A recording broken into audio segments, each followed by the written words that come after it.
साथियों, प्रभु यीशु मसीह के मधुर मीठे नाम में आपको मेरा प्रेम नमस्कार। आज मैं जिस अध्याय पर आपका मनन कराना चाहता हूँ वो पाया जाता है न्यायों की पुस्तक अध्याय 16।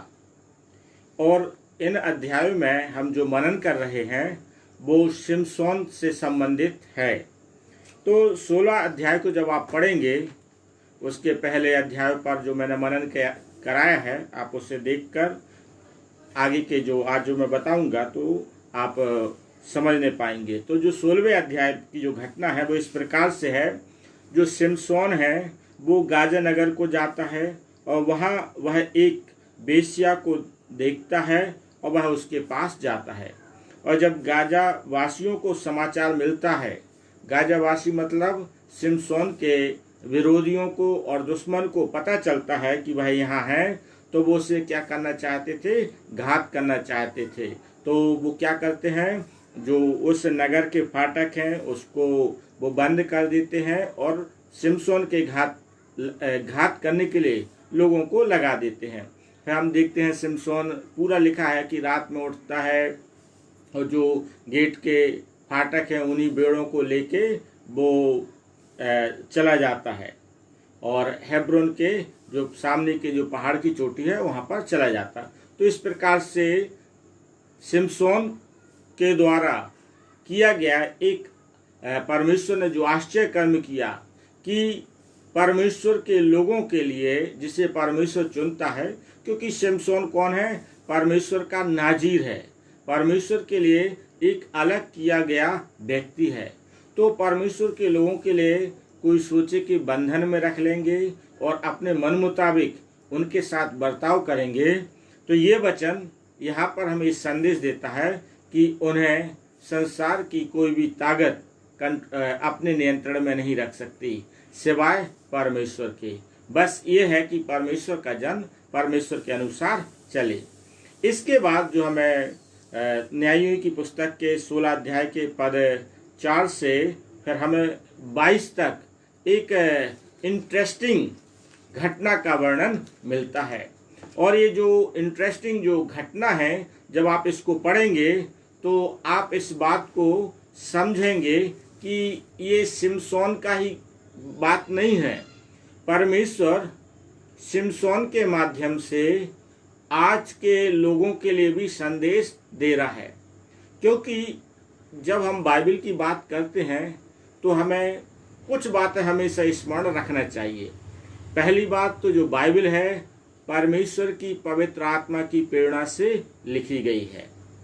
दूसरी बात हमें क्या याद रखना चाहिए कि जो परमेश्वर का वचन है, जब ये घटना लिखी गई थी उस समय भी उस घटना का अपना प्रभाव था और आज भी ये जो घटना है, लिखी हुई घटना है, आज भी हमारे लिए एक संदेश देती है।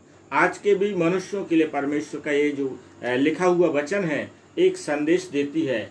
इसे हमें समझने के लिए परमेश्वर की बुद्धि की आवश्यकता होती है, जिसे हमें परमेश्वर से मांगना चाहिए।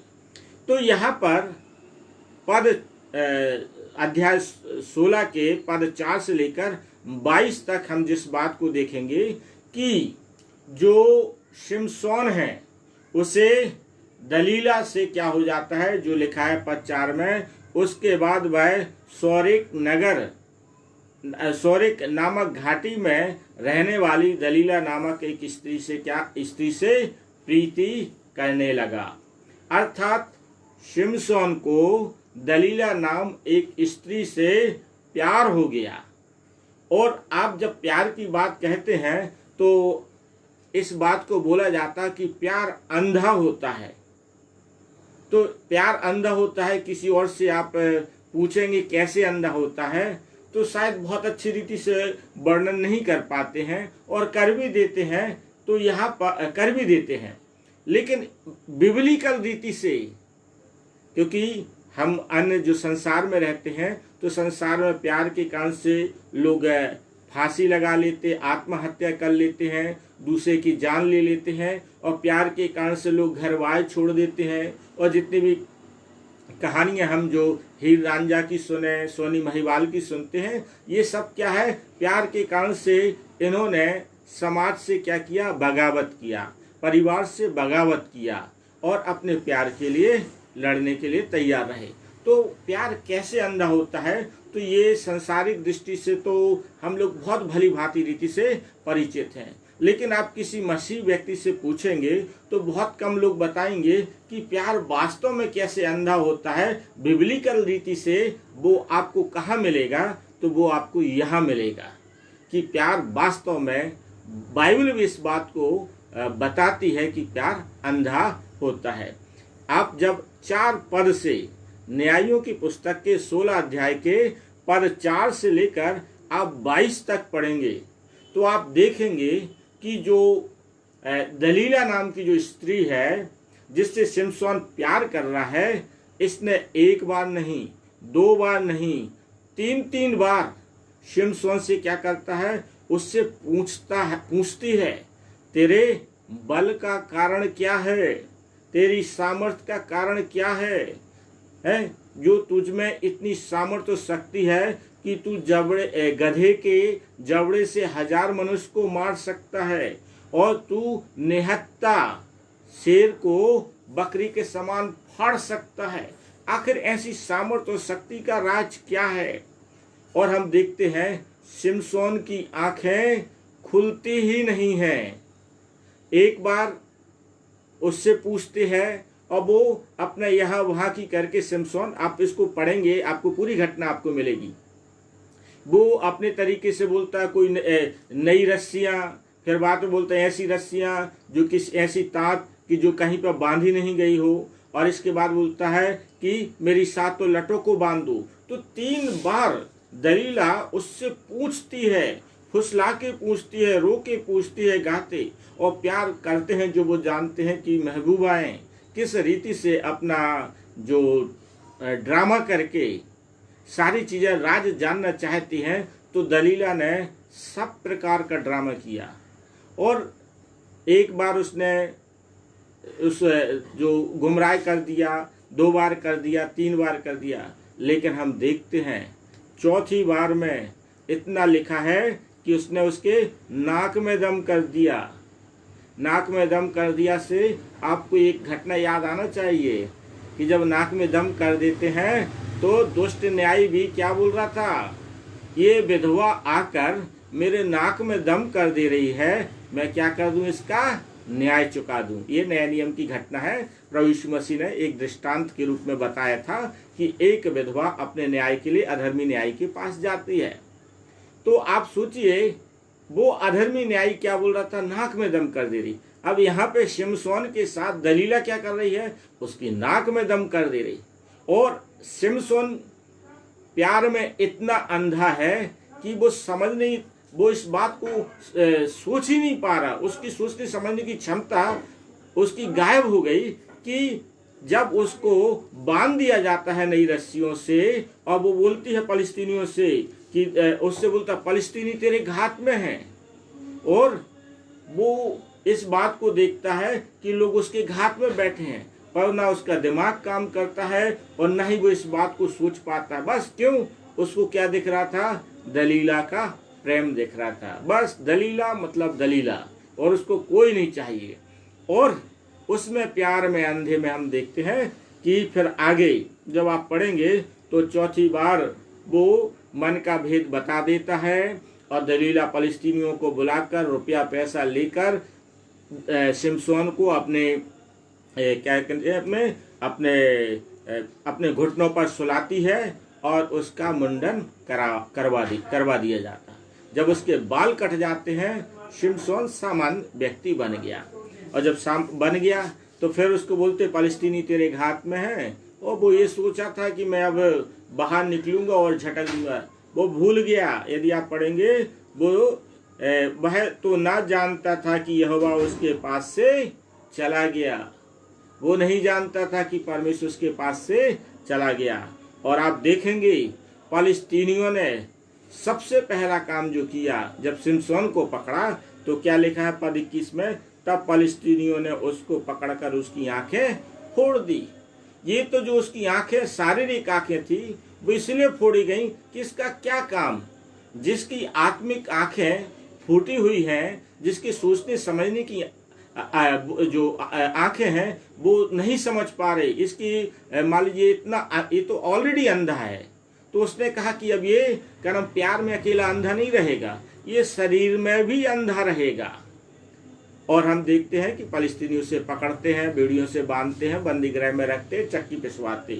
तो ये तो एक घटना है जो पुराने नियम में पाई जाती। अब इसका हम आज के युग में या आज के समय में क्या शिक्षा ले सकते, तो वही चीज परमेश्वर हमें बताना चाहता है। शैतान क्या है? झूठा है, शैतान चोर है, शैतान छल करता है, शैतान गुमराह करता है, शैतान जो अभिलाषा को हमारे हृदय में अभिलाषाओं को गर्भवती होने देता है। तो जो शैतान है ये समझिए एक दलीला का प्रतीक है। आप जब परमेश्वर के चुने हुए लोग दलीला जैसे शैतान के पास जाएंगे और परमेश्वर का हम देखेंगे कि शैतान का दाव एक बार में काम नहीं कर पाया, दलीला का दाव एक बार पर काम नहीं करने पाया। परमेश्वर की दया से वो बच गया, 2 बार बच गया। लेकिन जब आप शैतान आपको नुकसान पहुंचा रहा है, चोट पहुंचा रहा है, फिर भी आप उसके अनुसार बार बार चलते रहेंगे, तो ये हमारी मूर्खता है, ये हमारा कहना चाहिए बेवकूफ़ी है। और इस्राएली लोग भी कहें तो इस मामले में मास्टरमाइंड थे, या इसमें उनकी पीएचडी थी। यदि आप पूरा जब आप निर्गमन की पुस्तक से पढ़ेंगे और आगे पढ़ते जाएंगे, परमेश्वर ने इस्राएलियों के बीच जीवन में एक के बाद एक आश्चर्य कर्म किए, इतने आश्चर्य कर्म किए, और उन आश्चर्य कर्मों को परमेश्वर बताता था कि तुम अपने बच्चों को, नाती पोतों, सब कुछ और आने वाली पीढ़ी को बताना कि तुम्हारा परमेश्वर कैसे सामर्थ्य के काम करता है। लेकिन ये इस्राएली जाति का गुण है, परमेश्वर के आश्चर्य कर्मों को भूल जाते हैं और क्या करते थे, ये पराये देवताओं के पीछे, अस्तोरेत देवी के पास जाते थे, बाल देवता के पास जाते थे, और भी उस समय जो देवी देवताएं जो हुआ करते थे वो सब में मिल जाते थे। तो यही चीज हमारे साथ भी होती है। हम, मेरा और आपका परमेश्वर मेरे और आपके जीवन में कितनी आशीष देता है, और हर जगह कैसे कैसे बचना है। कई बार हम बचते हैं, लेकिन फिर भी कई लोग प्यार के ऐसे अंधे होते हैं या शैतानिक चकाचौंध में ऐसे हो जाते हैं कि उनमें अभिलाषाएं गर्भवती होती हैं और वो पाप को जन्म देती। और जैसे ही पाप को जन्म होता है, उनकी आत्मिक आंखें शैतान फोड़ देता है। और जब शैतान आत्मिक आंखें फोड़ देता है तो क्या होता है, हमें ये लगता है कि पापमय जीवन में ही लोग क्या है, उसमें आनंद खोजते हैं। तो कई बार आप देखते हैं ना कि व्यक्ति व्यभिचार पर व्यभिचार करता जाता है, हत्या पर हत्या करता जाता है, और चोरी करता जाता है, झूठ पर झूठ बोलता जाता है। क्यों बोलता है? पहली बार जब व्यक्ति झूठ बोलता है तो वो डरता है, पहली बार व्यभिचार करता है डरता है, पहली बार चोरी करेगा डरेगा, पहली बार A to Z कोई सा भी गलत काम कोई व्यक्ति करेगा, वो क्या करते हैं, व्यक्ति डरता है। लेकिन जब उसने एक बार कर लिया, 2 बार कर लिया, तो फिर क्या होता है कि उसकी जो सोचने समझने की जो बुद्धि है शैतान ने समाप्त कर दिया। शैतान ने उसकी आत्मिक आंखें फोड़ दी, और वो अब उसमें क्या करता है, इस व्यभिचार में ही क्या सोचता है, यही आनंद है। इसी में सोचता है, चोरी में, कि यही कमाने का तरीका है। हत्या करना और अन्य गलत काम करने को वो उसका आदी हो जाता। तो शैतान क्या करता है, आत्मिक आंखें फोड़ देता है। और जिस प्रकार से जब शिमशोन की आंखें फोड़ी गई और उसे चक्की में रखा गया, अर्थात फलस्तीनियों का क्या बन गया, गुलाम बन गया। हम भी जब शैतान के अनुसार चलते हैं तो हम शैतान के क्या बन जाते हैं, गुलाम बन जाते हैं। और लिखा है, जब आप आगे पढ़ेंगे तो गुलाम से क्या है, चक्की पिसाई जाती है, कठिन परिश्रम कराया जाता है। तो आप पिक्चरों में कभी आप देखते होंगे तो इस बात को बोला जाता है जो एक बुरा संसार होता है जिसे बोलते हैं अंडरवर्ल्ड। तो लोग क्या बोलते हैं, और फिल्मों में भी आपने कभी देखा सुना होगा, जब मैं फिल्म देखता था, अभी नहीं देखता हूँ, नहीं तो आप कहेंगे पास्टर जी तो फिल्म देखते, पर जब देखते थे तो इस चीज को देखा, क्या बोलते हैं कि इस संसार में आप अपनी मर्जी से तो आ सकते, किसमें, अंडरवर्ल्ड में, अर्थात एक अंधकार के संसार में, एक बुरे संसार में आप अपनी मर्जी से तो आ सकते हैं, लेकिन इसमें से निकलना आपके बस की बात नहीं है, इसमें से व्यक्ति जिंदा नहीं निकलता। तो शैतान क्या करता है, आप इसी प्रकार से कार्य करता है। जब आप बुरे कार्य करते हैं और गलत बातों में आप जब घुसते जाते हैं एक के बाद, तो वो क्या करता है, आपकी आत्मिक आंखों को फोड़ देता है और वो आपको अपना दास बना लेता है। इसीलिए तो प्रभु यीशु मसीह ने कहा, वो तुम पाप के दास हो, तुम्हारे पूर्वजों ने पाप किया, तुमने किया, तुम पाप के दास हो। तो हम पाप के क्या बन जाते हैं, दास बन जाते हैं। और फिर पाप हमें जैसे चलाना चाहता है, शैतान हमें जैसे चलाना चाहता, हमें उसके गुलामी को अनुसार चलना पड़ता है। तो एक बड़ा भयानक शिमशोन की साथ घटना घटती है कि एक के बाद उसने समझ जाना चाहिए था कि एक बार दलीला झूठ बोल रही है, उसका हानि करना चाह रही है, उसको नुकसान पहुंचाना चाहती, समझ जाना चाहिए थी। यही चीज़ मुझे और आपको समझना है कि शैतान हमें जो हानि पहुंचा रहा, नुकसान पहुंचा रहा है, हमें समय से पहले सतर्क होना है, नहीं तो इसका परिणाम बुरा होता है। इसके बाद हम पढ़ते हैं इसी न्यायों के 16 अध्याय के पद 23 से लेकर फिर हम पद 31 तक में, उसका जो अंतिम पद है वहां तक शिमशोन की मृत्यु का वर्णन पाया जाता है। अब अन्य जाति लोग क्या सोच रहे हैं, फलस्तीनी लोग, कि शिमशोन जो है वो क्या है, उनका शत्रु था, तो उसको पकड़ लिया और इसका श्रेय किसे दे रहे हैं, वो अपने देवता जो दागोन नामक देवता है उसके लिए बलिदान चढ़ा रहे हैं और उसको क्या कर रहे हैं, महिमा मंडप उसकी कर रहे हैं कि ये सब किया किसके द्वारा हमने ये विजय पाई है और किसके द्वारा हम ये सब चीज जय पाए हैं, वो अपने देवता को श्रेय देते हैं। तो आप सोचिए कि हमारी गलती से शैतान का क्या होता है, शैतान का महिमा मंडप होता है। तो परमेश्वर इस चीज को पसंद नहीं करता है। फिर इसके बाद हम देखते हैं कि शिमशोन को वो लोग एक अच्छा बड़ा भारी भोज करते हैं, शिमशोन को बुलाया जाता है और शिमशोन को एक तमाशे के रूप में इस्तेमाल किया जाता है। और हम इस बात को देखते हैं कि शिमशोन अपने आपे में आ गया था कि हमने चूक कर दी है, मैंने गलती कर दी है, क्योंकि जिस व्यक्ति के पास सामर्थ्य थी, शक्ति थी, जो हजारों लोगों को एक गधे की जबड़ी से मार सकता था, 3-3 हजार लोगों को मार सकता था, अब वो क्या हो गया, सामान्य व्यक्ति। तो भाई अपने आप ही में आ गया कि गलती तो हो गई है और इस गलती की वो सजा समझ गया, इस गलती की सजा, अब हमारा जो जीवन है पहले जैसा नहीं होगा, अब हमें यहीं पर मरना है। तो वो परमेश्वर से एक प्रकार से पश्चाताप करता है। पद 28 में आप पढ़ेंगे, तब शिमशोन ने यह कहकर यहोवा की दुहाई दी, हे प्रभु यहोवा मेरी सुधि ले, हे परमेश्वर अब की बार मुझे बल दे कि मैं फलिस्तीनियों से अपनी दोनों आंखों का एक ही पलटा लूं। एक प्रकार से ये वो अपने आपे में आ गया, जैसे उड़ाऊ पुत्र अपने आपे में आ गया था ना, ऐसे ये अब अपने आपे में आ गया है। ये परमेश्वर के पास क्या है, लौट रहा है और बोलता है, और इसने यहोवा की दुहाई दी। यदि आप इसी का जो जब से शिमशोन की घटना को आप पढ़ेंगे अध्याय आप 13 से, तो 13 अध्याय के प्रारंभ से लेकर इस्राएलियों ने यहोवा की दुहाई नहीं दी है।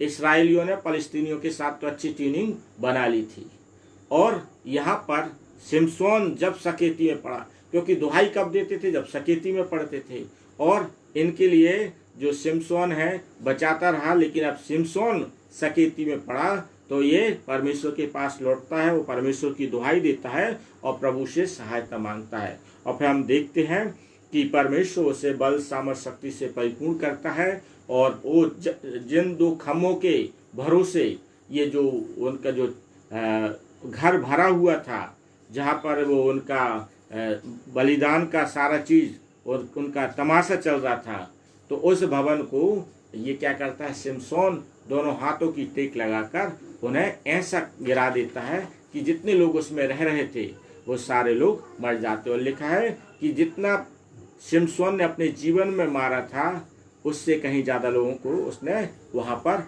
मारा। बात यही है, परमेश्वर अपने लोगों का इंतजार करता है। कितनी भी बड़ी गलती की हो, परमेश्वर आपको बुलाता है, और जब आप उसके पास आते हैं तो परमेश्वर पुरानी बातों को ढोने वाला परमेश्वर नहीं है। इसलिए तो हम एक बहुत अच्छा गीत गाते हैं, परम पिता का जो हम गीत गाते हैं, परम पिता की हम स्तुति गाएं, तो उसमें एक लिखा है, जैसे पूरब से पश्चिम है जितनी दूर, उतनी दूर की हमारे गुनाह। हमारा परमेश्वर हमारे पापों को हमारी पीठ के पीछे फेंक देता है और पूरब से पश्चिम जितना दूर है उतना कर देता है। जब आप उसको दुहाई देते हैं, उसको पुकारते हैं, उसको खोजते हैं, परमेश्वर आपको अपनी सामर्थ्य और शक्ति से परिपूर्ण करके फिर आश्चर्य कर्म करता है, जैसे शिमशोन के। तो आप इस बात को याद रखिए कि यदि आपने अभी भी चूक की है, तो जैसे यशाया 1:18 में कहते हैं कि तुम्हारे पाप किसी भी रंग के क्यों ना हो, लाल रंग के हो, अर्गवानी रंग के हो, किसी भी प्रकार के हो, सबको क्षमा करने में हमारा परमेश्वर धर्मी परमेश्वर है। हमारा परमेश्वर हर बात का हल है, बस आप उसके पास जाइए। तो आप ये कह के मत पीछे हटते रहिए, अरे परमेश्वर तो पवित्र है, हम उसके पास कैसे जाएंगे, और कई बहाने। अरे आप जाइए और परमेश्वर आपको गले लगाएगा। परमेश्वर आपको अपनी बाहों फैलाए हुए कलवरी के क्रूस पर प्रभु यीशु मसीह आज भी पुकारता है, हे सब थके और बोझ से दबे हुए लोगों, मेरे पास आओ, मैं तुम्हें विश्राम दूंगा। आपको उसके पास जाना होगा और परमेश्वर फिर आपको सामर्थ्य के साथ, जैसे शिमशोन के लिए इस्तेमाल किया, वैसे फिर आपको करेगा। और शिमशोन ने अपने जीवन में जीते जी जितने लोगों को नहीं मारा, मरते मरते उसने उससे कई गुने लोगों को मार गिराया। तो ये परमेश्वर अपने लोगों को इस्तेमाल जब करता है, क्योंकि जब उसने दिल से पुकारा तो परमेश्वर ने भी कहा, देख मेरी सामर्थ, तूने जीते जी जितने लोगों को नहीं मारा, उससे ज़्यादा लोगों को अब तू मारेगा। तो परमेश्वर के लिए कोई कार्य असंभव नहीं है, बस हमें उसके पास जाना है। परमेश्वर अपने वचन के द्वारा मुझे और आपको आशीषित करे। आइए हम छोटी सी प्रार्थना में जाएंगे। हमारे परम पवित्र सामर्थी परमेश्वर यहोवा प्रभु यीशु नासरी के नाम से हम आपके पास आते हैं। हम धन्यवाद देते जीवन की तमाम आशीषों के लिए जो आपने हम सबों को प्रदान की। प्रभु हम प्रार्थना करते हैं, अभी तक शायद हम शिमशोन के समान जीवन जीते रहे, लेकिन प्रभु आपको हम जब पुकारते हैं आप हमारी सुनते हैं। तो हमारे प्रिय लोग जो प्रभु आपको पुकारें, आप स्वर्ग से उनकी प्रार्थना को सुने और उनके जीवनों में आश्चर्य कर्म प्रभु आपके द्वारा होने पाए और वो आपकी महिमा का कारण बन सकें। ऐसा अनुग्रह हम मांग लेते। सारी बातों में आपका धन्यवाद देते हुए प्रार्थना प्रभु यीशु नासरी के नाम से मांगते हैं, आमीन आमीन आमीन। आप सबों के लिए धन्यवाद। यदि आपके पास कोई प्रार्थना का निवेदन रहता है तो आप कमेंट्स बॉक्स में जरूर लिखिए और मैं आपको भरोसा दिलाता हूँ, मैं आपके लिए प्रार्थना करूँगा और परमेश्वर अपने लोगों की, परमेश्वर धर्मियों की प्रार्थना सुनता है। परमेश्वर के दास होने के नाते परमेश्वर के दिए हुए अधिकार से मैं आपके प्रार्थना के निवेदनों को अपनी प्रार्थना में याद करूँगा और परमेश्वर आपके जीवन में, परिवार में आश्चर्य कर्म करेगा और हर एक संसार की शैतानिक शक्तियां यीशु नासरी के नाम से हम प्रार्थना के द्वारा पैरों तले रोनेंगे। परमेश्वर आप सबों को आशीषित करे। धन्यवाद।